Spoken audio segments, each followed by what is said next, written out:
Hello students. मैंने काफ़ी जगह देखा है कि एक बहुत कॉमन सा रिक्वेस्ट है या ट्रेंड है अपने ऑनलाइन क्लासेस ढूंढने में कि organic chemistry should be easy. Okay, easy organic chemistry, this is what many of my friends have been looking for, my student friends and family. So let's come to a point. Organic chemistry का मतलब क्या होता है?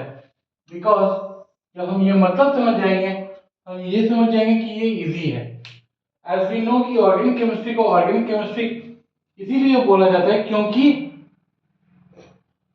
इसके सारे products जो हैं वो लिविंग बीइंग से सिंथेसाइज होते हैं, which is also called as organism. The simplest example of this organic chemistry is gobar gas.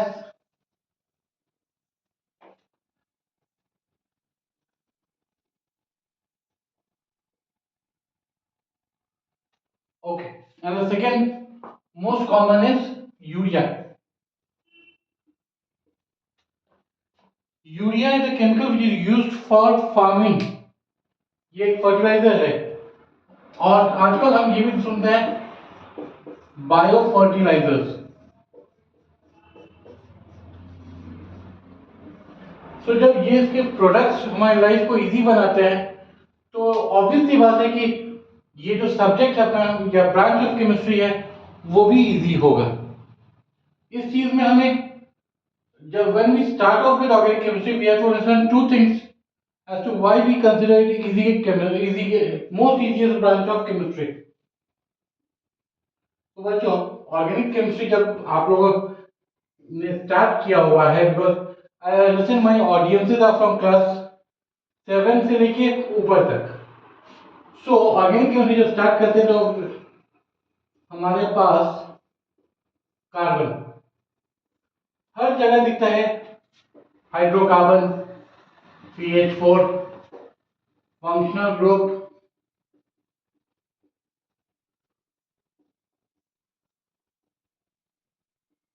CH3OH। ये दोनों मोस्ट कॉमन एग्जांपल इसलिए मैंने इनको लिया है। अब एक चीज देखोगे, हाइड्रोकार्बन में CH4, फंक्शनल ग्रुप में CH3OH। तो ऐसी क्या चीज है कार्बन में जो और किसी में नहीं होती जिसकी वजह से कि ये बॉन्डिंग या फिर ये पर्टिकुलर पैटर्न ऑब्जर्व किया जा रहा है? तो रीजन है कैटिनेशन,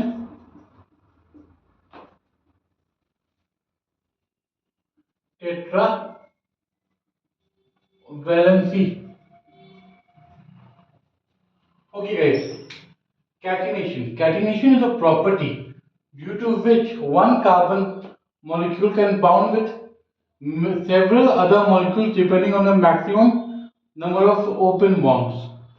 ओपन बॉन्ड्स का मतलब ये है कि जैसे अब देख लो ये 4 इलेक्ट्रॉन्स हैं यहाँ पे जो कार्बन यूज करता है, जिसकी वजह से इसको टेट्रा वैलेंसी भी बोलते हैं। तो ओपन बॉन्ड्स, बट यहाँ पे जैसे देखो CH4 हाइड्रोकार्बन है, H H H H। यहाँ पे क्या हो गया, इसके पास कोई और जगह नहीं की है। तो जब कार्बन के पास कोई और जगह नहीं होता है बॉन्ड फॉर्मेशन को लेके, तो वो मेरा हो जाता है saturated hydro compound, saturated compound. क्यों? क्योंकि इसमें और कुछ ऐड नहीं हो सकता। लेकिन अगर हम यहां पे देखें,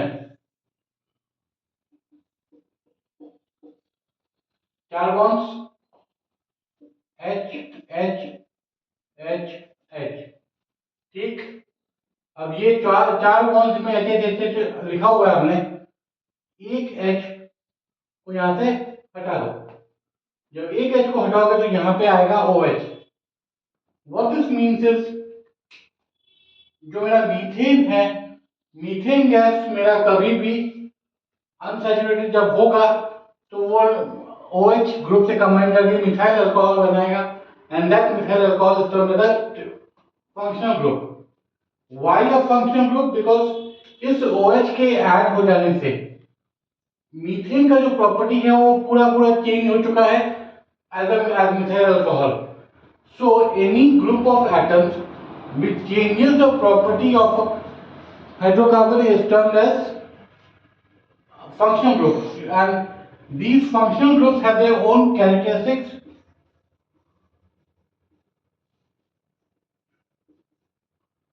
physical and chemical properties.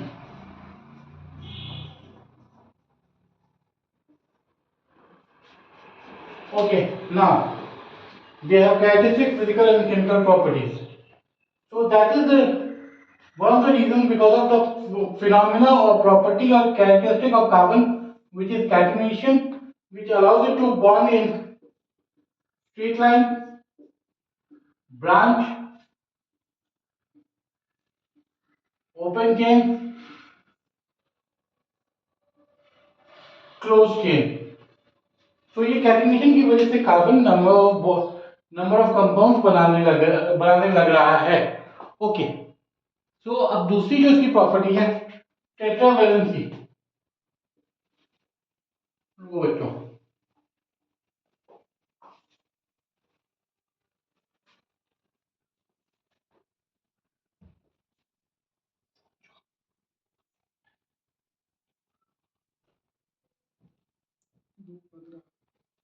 Okay, सो बच्चों अब देखो दूसरी प्रॉपर्टी जो इसकी है टेट्रावैलेंसी।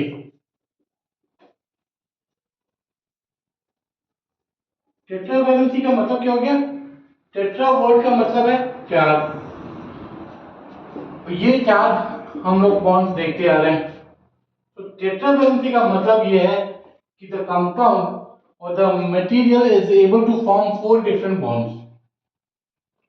बच्चों उसका एक बहुत बड़ी बात आती है कि ये सिर्फ कोवलेंट बॉन्ड क्यों फॉर्म करता है कार्बन। रीजन ये है कार्बन का जो न्यूक्लियस है या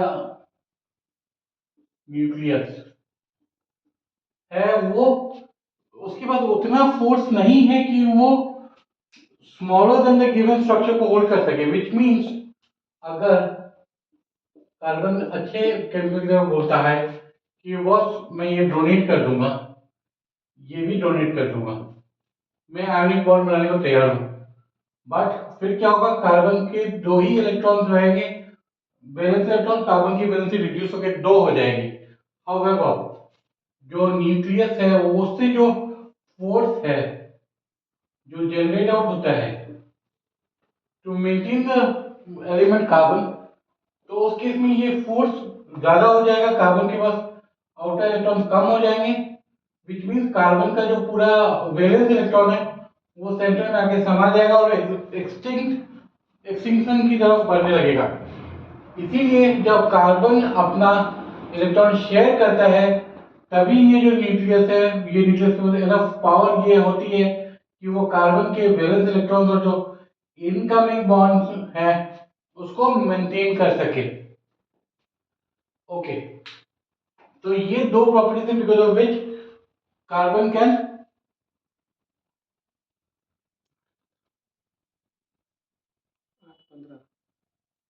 ये दो प्रॉपर्टीज हैं जिसकी वजह से carbon can easily maintain the compounds.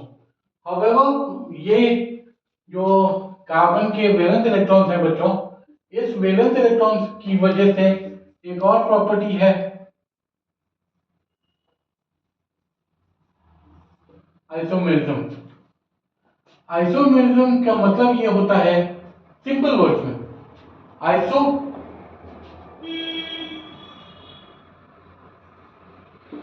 Same but coexistent. What do we mean by this? Isomerism is a phenomena because of which the element or the type of element can exist in two or more However, they do not interfere.